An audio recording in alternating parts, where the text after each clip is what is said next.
Hansel and Gretel.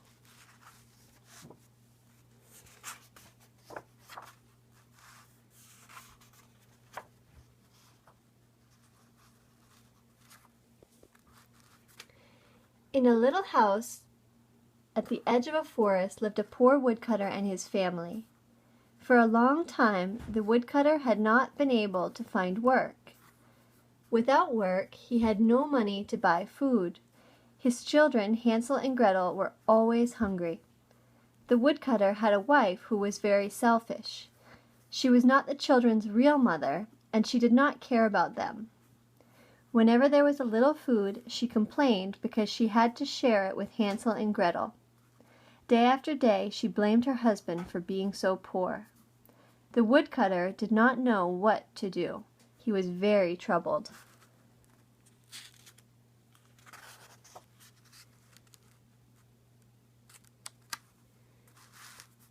One night, when they were all in bed, Hansel and Gretel heard the wife talking to their father. "Listen," she said, "tomorrow we will take the children into the forest and leave them there. Perhaps someone will find them and feed them." Hansel and Gretel were afraid, but they kept very still until the woodcutter and his wife went to sleep. At last Hansel thought of a plan. He put on his coat and tiptoed out the door. In the moonlight, he could see many white pebbles in the yard. He stuffed them into his pockets and went back to bed.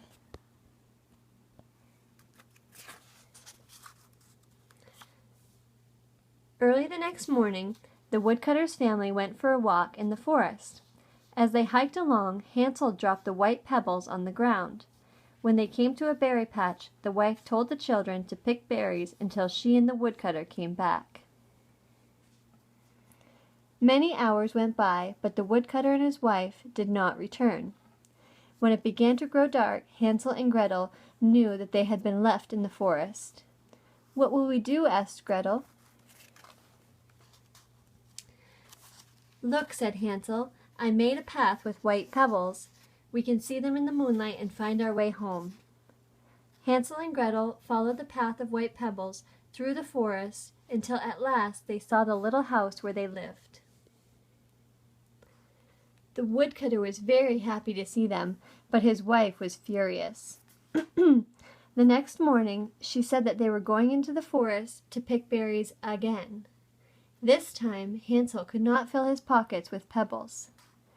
But the woodcutter gave each of them a crust of bread to take along, and the bread gave Hansel an idea.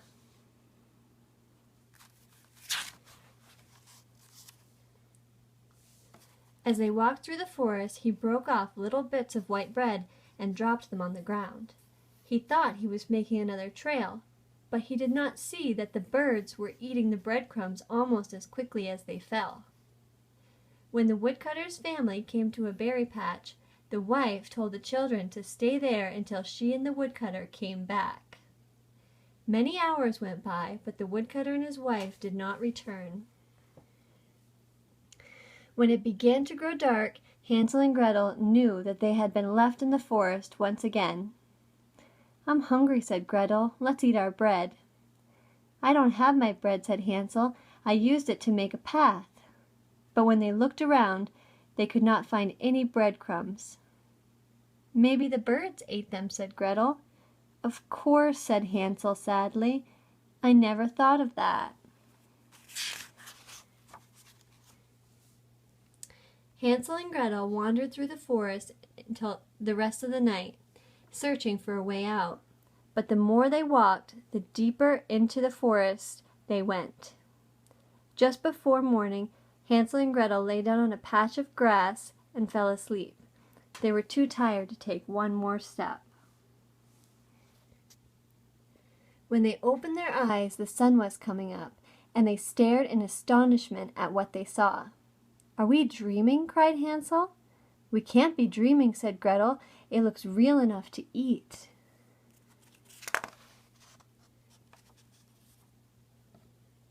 There before them, sparkling in the sunlight, was the most amazing little house. It was made of gingerbread and chocolate bars with candy heart tiles and a pink frosting roof. Sugar drops and lollipops were growing on cookie trees.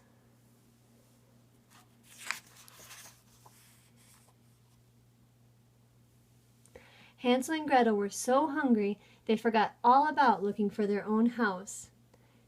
"If this is a house to eat," said Hansel, "then this is a house for us." Hansel broke off a candy heart and Gretel nibbled on a candy cane. The gingerbread house was delicious. Suddenly, they heard a voice coming from inside. "Nibble, nibble like a mouse, who's that nibbling at my house?" The door creaked open and an old woman stuck her head out.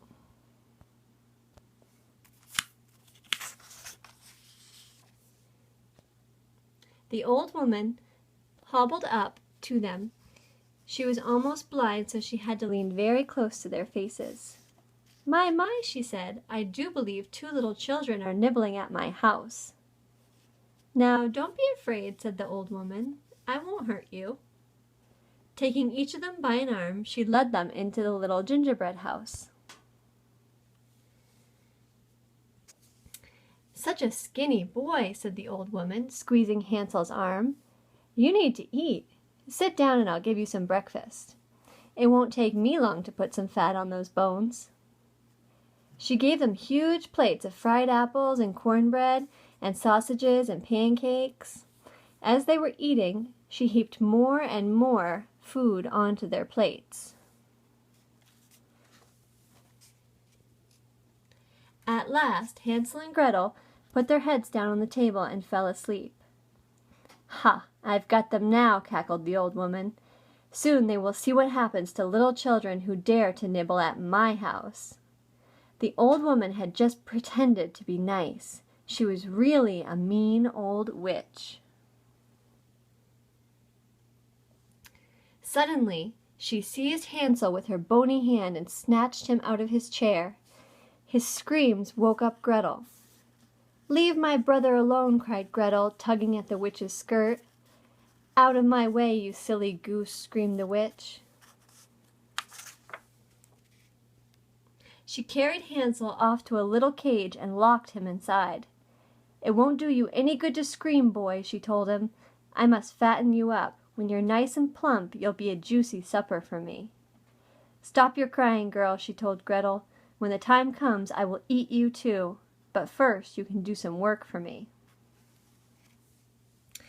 Gretel did the witch's work. She scrubbed the floors, she cooked the food, she washed the dishes, and every night she took Hansel his supper.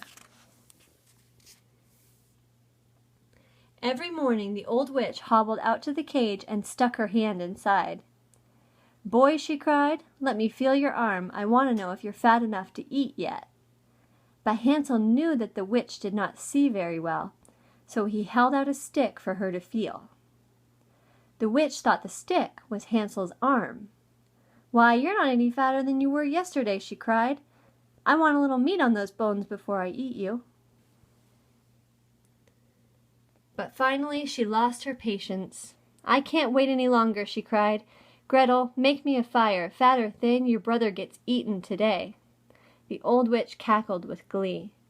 "A little bone, a little fat, I'm hungry for a boy like that." All the while she was making the fire, Gretel was trying to think of a way to save Hansel. When the flames began to flare up, the witch asked, "Is the oven hot enough now?" "No," said Gretel, "it's quite cold." Soon the fire was blazing. "Now is the oven hot enough?" asked the witch. "How can I tell?" asked Gretel. "Stick your head in, you senseless creature," said the witch, "and hurry up about it. I don't have all day." "Will you show me how?" asked Gretel. "What a stupid girl you are," said the witch. "Here, watch me." The old woman hobbled over and stuck her head into the oven. With a mighty shove, Gretel sent the wicked old witch flying head first into the oven. She slammed the door and bolted it shut. Then Gretel ran outside to open the cage. "The old witch is dead," she cried. "We are free, Hansel." The 2 children began to run. They ran so fast they never stopped to think about where they were going. They only wanted to be far, far away from that gingerbread house. At last they came to the edge of the forest, and there before them was their own little house. "Hansel, Gretel!" cried the woodcutter as he rushed out the door. "You've come back!" "Father, father!" they shouted as they raced into his arms. Never before had Hansel and Gretel felt so happy to be home. The selfish wife had gone, and all their troubles seemed far away. The little house at the edge of the forest was full of happiness again. The woodcutter was able to find work, and Hansel and Gretel helped with the chores. Now and then the woodcutter would take them in his arms and say, "How lucky I am to have such brave and clever children. I must be the luckiest man alive." The end.